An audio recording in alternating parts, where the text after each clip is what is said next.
Only an elite group of chefs hold 2 Michelin stars. Michel Roux Jr. is one of them. Ça marche, tout Saint-Jacques au passe now. Now he and MasterChef judge Greg Wallace are on the hunt for Britain's next culinary superstar.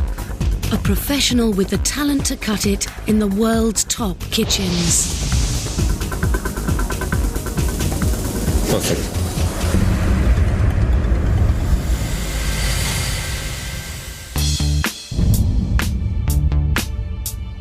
These 4 professionals all believe they've got what it takes.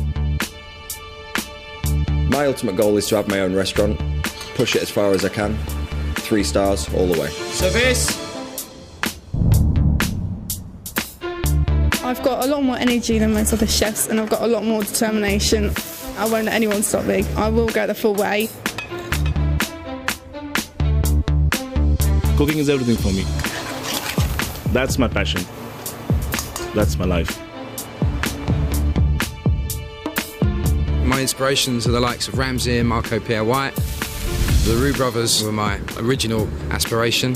But only 3 of them will get the chance to cook for Michel Roux Jr. First, they'll have to prove to Michel's sous chef, Monica Galetti, that they have the essential skills required at this level.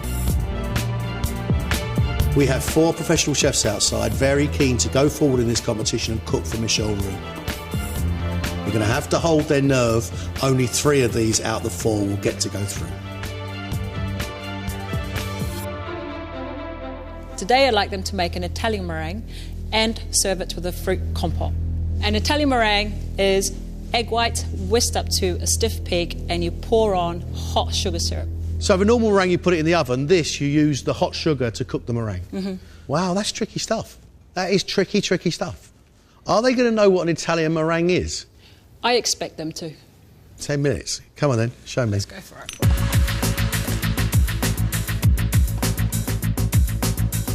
This syrup is for the meringue. I want to get it up quickly because it takes a while to get to 120 degrees. I'm going to quickly get the compote on at the same time. For the compote, I'm using strawberries, bit of sugar in there as well. Just want to get the egg whites into the machine. On we go. While that's going, we can prepare the fruit for the tart. They're going to have to multitask, yes, aren't they do. We're just going to check the temperature of that syrup.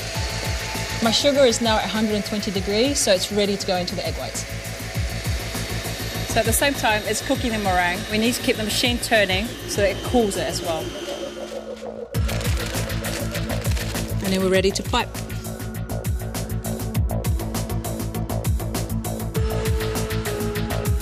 In the finishing touch, we're going to glaze it with the torch. Being very careful with the torch, we don't want to glaze so much it's going to burn the meringue.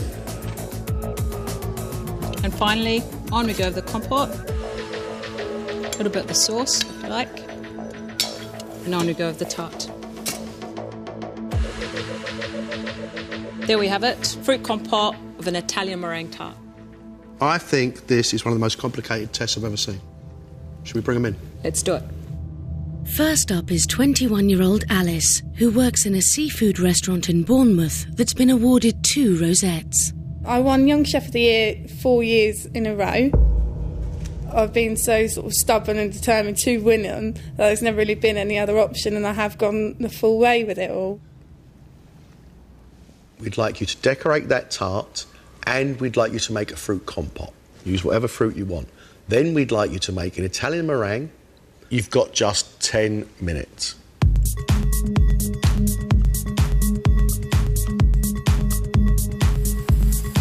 I'm 21 now. By the time I'm 25, I want to be a head chef.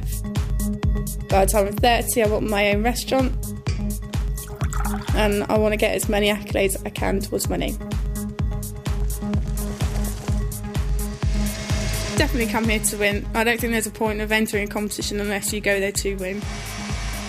You're halfway.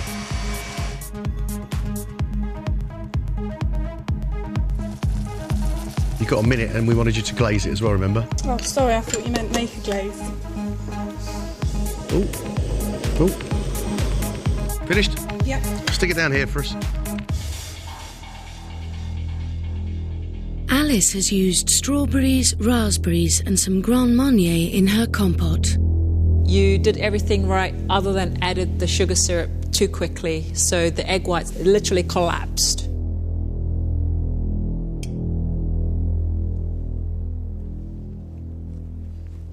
I like the flavours you have on here. I like your cake decoration. Your meringue didn't quite work for you.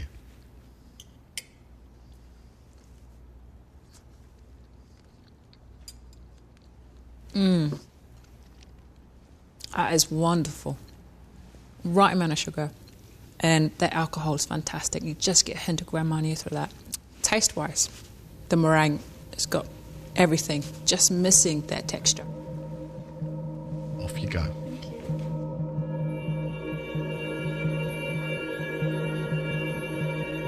The only problem that I had was the meringue. If I left it going a little bit longer, then they said it would have been perfect, which is a bit of a kick in the teeth, really. I wish I'd just go back and do it again.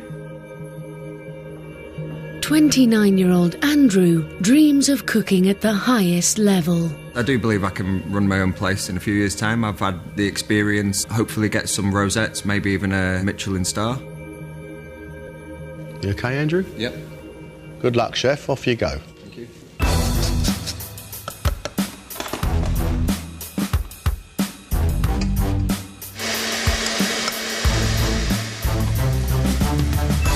To get through this stage would mean the world to me. Failure is not an option, it's win-win-win. I am a very confident person. Yes, I am convinced that I will be here after today. Andrew, you've had 5 minutes. You're halfway.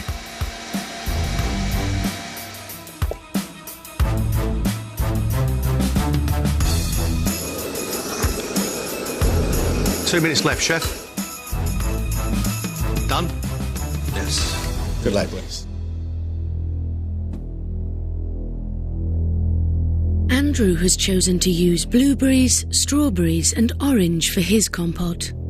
You have great piping skills, easily shows up when you then put the torch to it.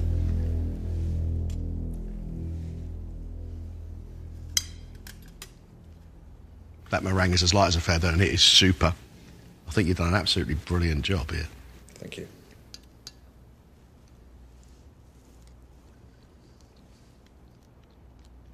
You made a fantastic meringue, very little errors. At this level, this is what we're looking for. This is what I want to show Michelle. Good day's work, Andrew. Thank you very much. Off you go. Thank you.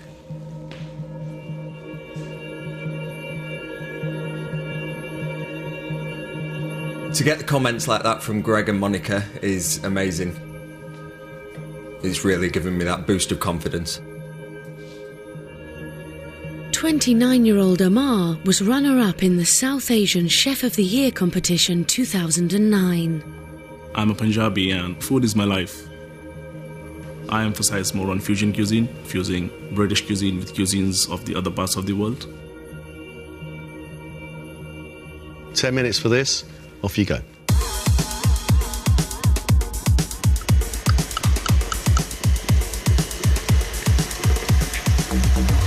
I'm excellent at cooking. When I cook food, I put in my 100% effort. I'm quite competitive, but I think I'm going to win it. You have made an Italian meringue before? Yeah, once a few years back. You need a syrup. That was the water for your syrup. I will be using the reduce of this and putting it.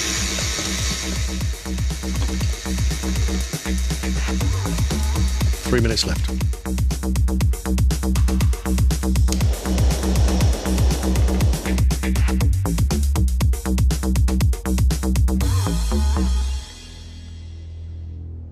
Amar has served his fruit tart with a strawberry, raspberry and lemon rind compote. We wanted an Italian meringue. Unfortunately, you made a French meringue. This now needs to go in the oven to cook.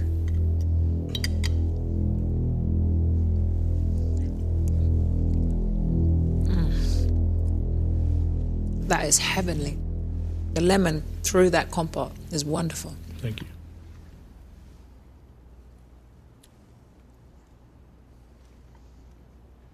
Lovely fruit compote.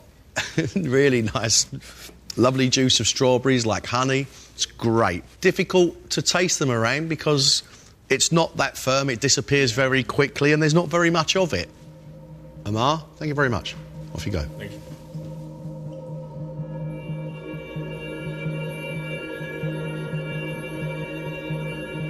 Unfortunately, meringue wasn't successful because I got confused between French and Italian. At this moment, I'm a bit nervous. If I was to go home, I would be really disheartened. 33-year-old Spencer once ran a fish restaurant and now runs a chippy.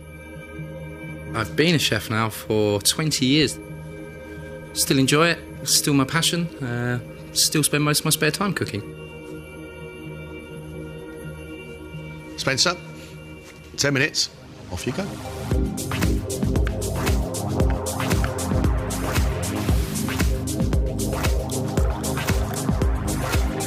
My strengths in the kitchen are I don't lose my head under pressure. Panic generally causes more panic. I can't see myself worrying, hopefully. You've had 3 minutes.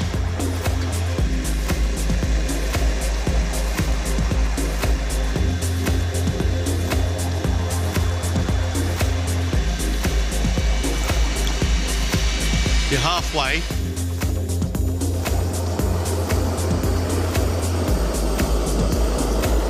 Last minute, chef.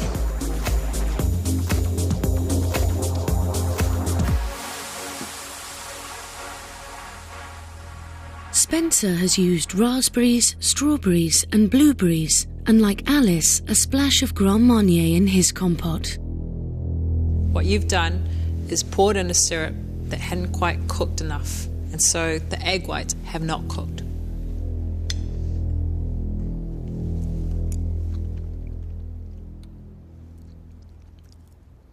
Judging your compote, it's wonderful.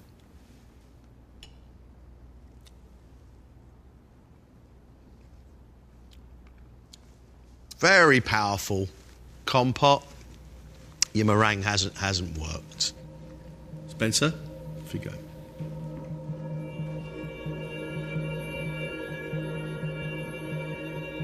I'm so angry at such a stupid mistake. I should have known better. Nerves have got on top of me. Hopefully, fingers crossed, we'll get through.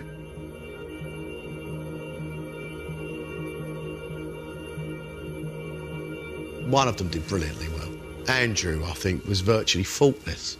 Andrew did very well, definitely deserves to go through and cook for Michelle. The three who were left were not without one small problem or another.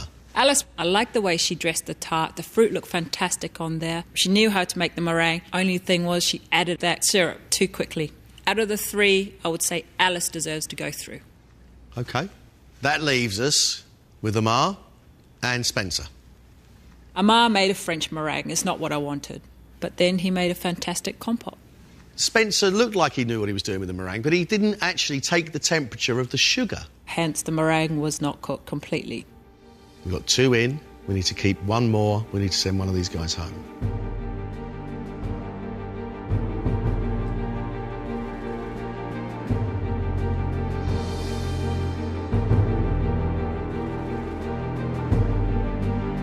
The 3 of you are going through. 1 of you's going home. The chef leaving us.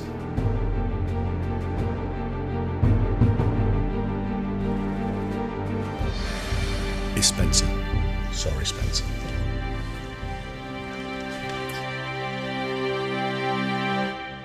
You guys go through to cook for my boss now. Do yourselves proud.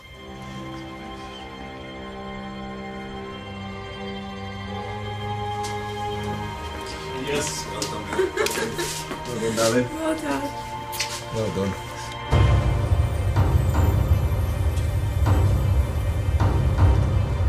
Culinary accolades are hard won. Michel Roux Jr. knows what it takes to cook at this level and how to test those who aspire to it. I want our chefs to cook a classic bar au fenouil. This is a Roux family classic. It deserves respect.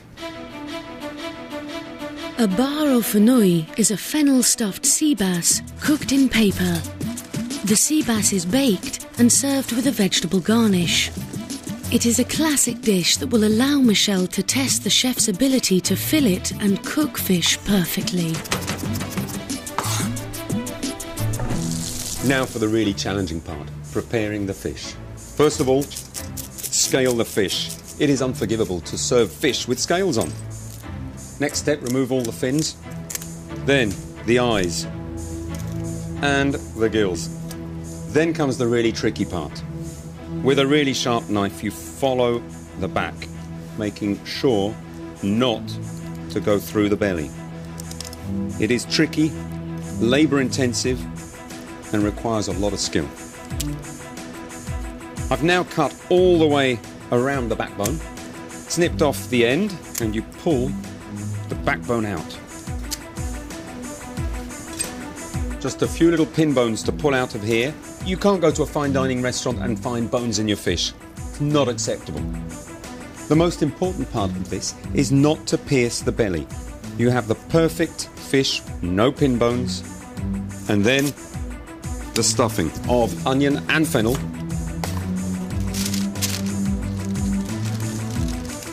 Wrap the bag tightly so that the fish doesn't fall apart. It then goes into a very hot oven. While the sea bass is cooking, we just finish off our garnish here. We're going to add a little bit of butter. Doing this is called monter au beurre. Literally means to finish off a sauce with butter. That's done.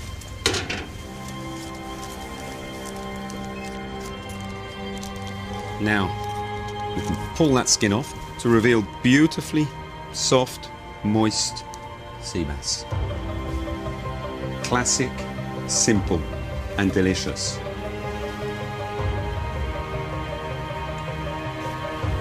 There we have it. Bar au fenouil en papillote. Stuffed sea bass with fennel. Will our chefs be able to do the sea bass justice? This is such a simple, beautiful, delicious dish. Michelle Roux Jr. is going to be looking for a very high standard, and I just hope I can deliver that today. I have to prove to the judges that I've got that passion. A bit nervous, but I'm confident at the same time. I can't wait to cook for Michelle Roux Jr. It's going to be amazing. So, bring it on.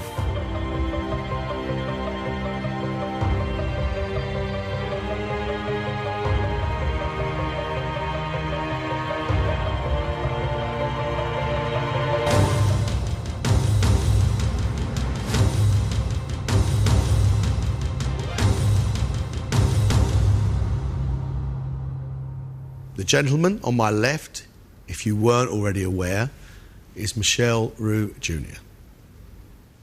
In front of you, you have the recipe and the ingredients to cook a classic dish of sea bass stuffed with fennel. This recipe requires skill and precision. Unfortunately, one of you has to go home, and two will be going through to the next round. You have 60 minutes. Impress us.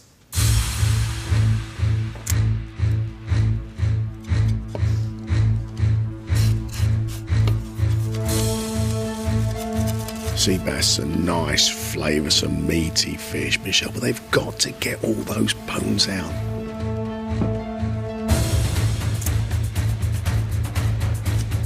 I am probably going to be one of the youngest ones in the competition. If anything, I should have more energy than these guys and be running circles around them.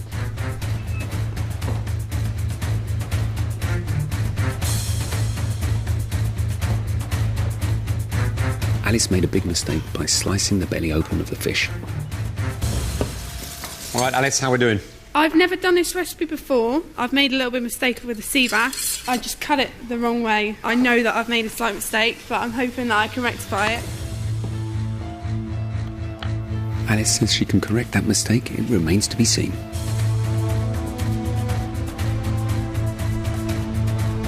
To win a competition like this would change my life. It would be a start for my dreams to come true. Why are you here on MasterChef, Amar? I want to prove myself as one of the great chefs, to prove my capabilities, and my ambition is to open a restaurant of my own and at least attain a couple of Michelin stars. Amar does look calm in the kitchen. He looks as if he's in control of everything around him. I'm not sure if that's just a facade.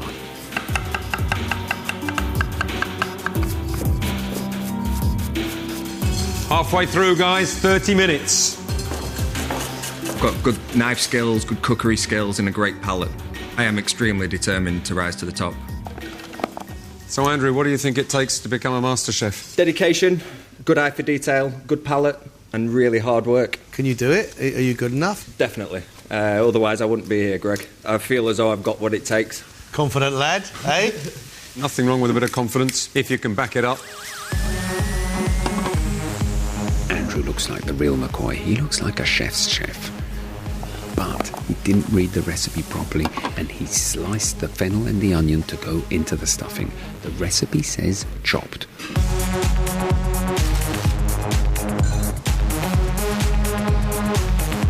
Last 5 minutes.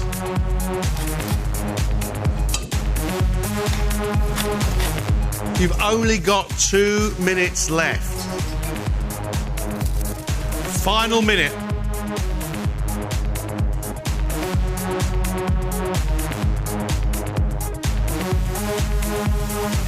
That's it. Time's up.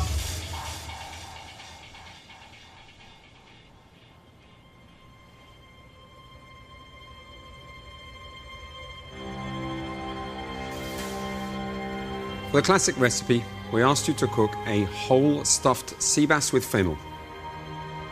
The secret to this dish is that all the bones have to be removed. Timing, precision, and taste is essential. This dish is served at the table, and normally the maître d' would carve it in front of the guest. That's why I've asked you to present these to me whole. Amar, your turn. The minus point, obviously, is the bag. It looks untidy. Okay. I wouldn't want to present this to a customer.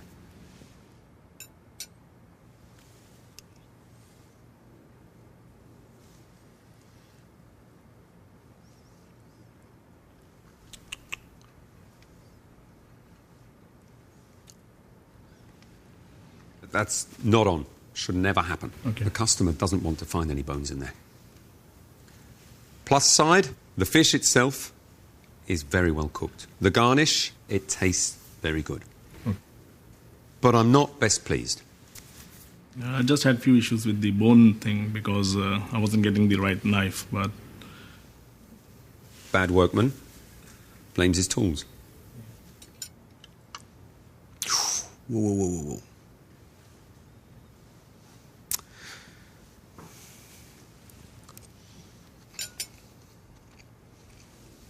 If I ate that and didn't get another bone, I'd be quite happy. But the bones scare me. Right, Andrew, your turn.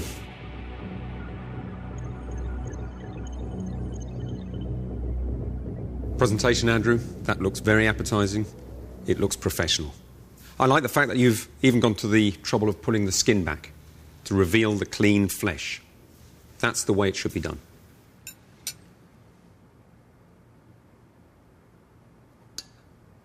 First thing, the stuffing. On the recipe, it specifies chopped. That is not chopped, it's sliced. Saying that, it's well seasoned. The fish is well cooked, very moist, and no bones.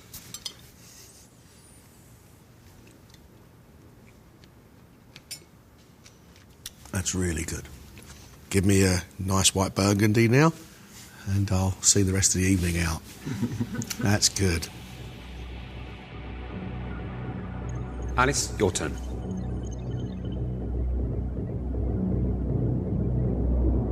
Because you've wrapped this fish really tightly in the paper bag, it seems to have held together, regardless of the fact that you did open up the belly.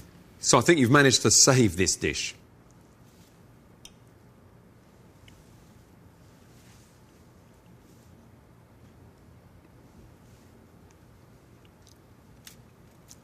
I'm surprised I found a bone in there because I could tell that you've done this before. But the fish is cooked to perfection. And your stuffing is very well seasoned too.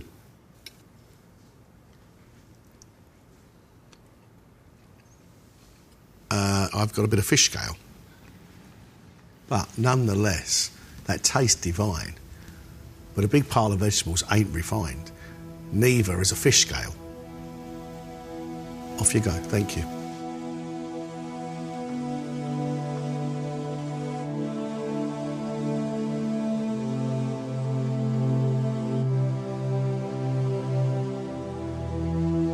All three of them have dished up well-cooked fish. Andrew's dish was oozing with professionalism. It was a perfectly cooked fish. It looked great. I thought Andrew was just short of fantastic. He made a couple of errors, but he should definitely go through. Oh, it's amazing to get praise from Michelle Roux. It was a tough round. I was very happy with the comments that I received. This judging is now between Amar and Alice. Amar's fish was well cooked.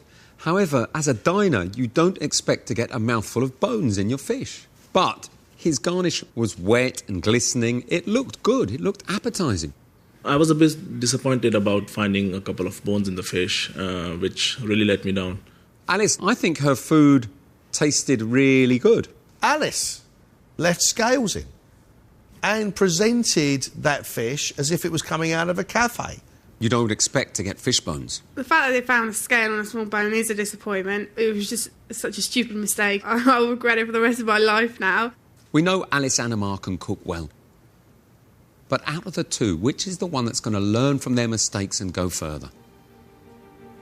It's a very tough call.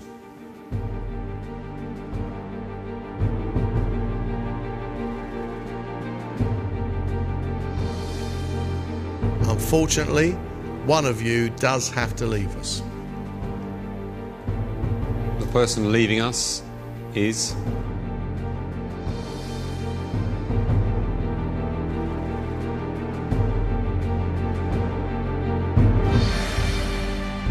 Amar.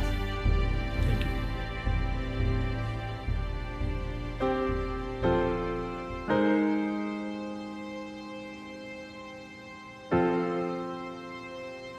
It's been a disaster. I'm really upset. I'm really shattered.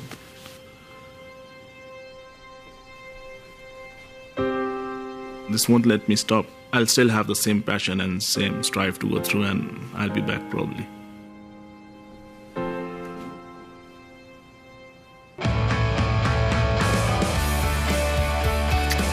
Congratulations, you two. You're quarter-finalists.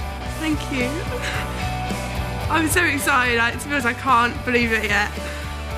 Oh, God, I'm just in shock now.